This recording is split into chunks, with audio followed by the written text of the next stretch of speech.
Greetings in the name of our Lord and Savior Jesus Christ. Today I want to speak to you about accountability. We all are accountable to someone. We are accountable to the local authority. We are accountable to the environment that we are. We are accountable to the place that we work. But today I want to speak to you about Christian accountability.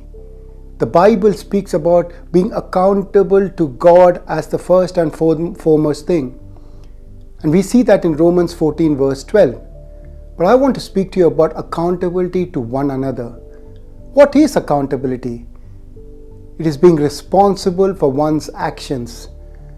Bible encourages us to be accountable to one another, and it provides individual support and comfort. Why do we need accountability? It helps us not to give up.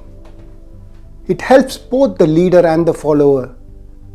All these things matters towards achieving godly goals.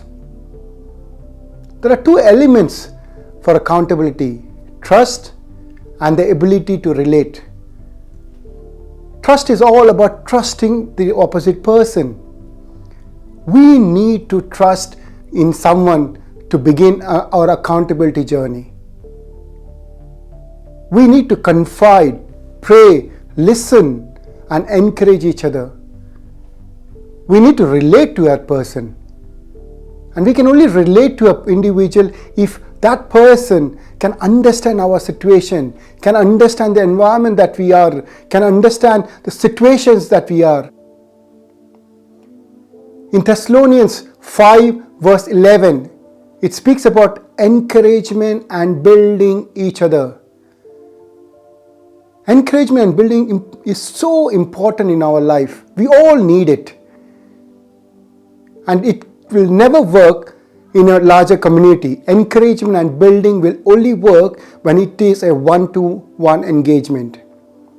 And we see that in Bible. And this is modeled out in Bible, where we see Paul having similar relation with Timothy, with Titus and Barnabas. In fact, with Barnabas, Paul used to go for every single problem, for every discouragement, for every encouragement, for every prayer time, for every guidance. Paul was eager to get Barnabas' viewpoint. We also see Jesus sending his disciples out in pairs. It all shows us that we all need to be accountable to someone else.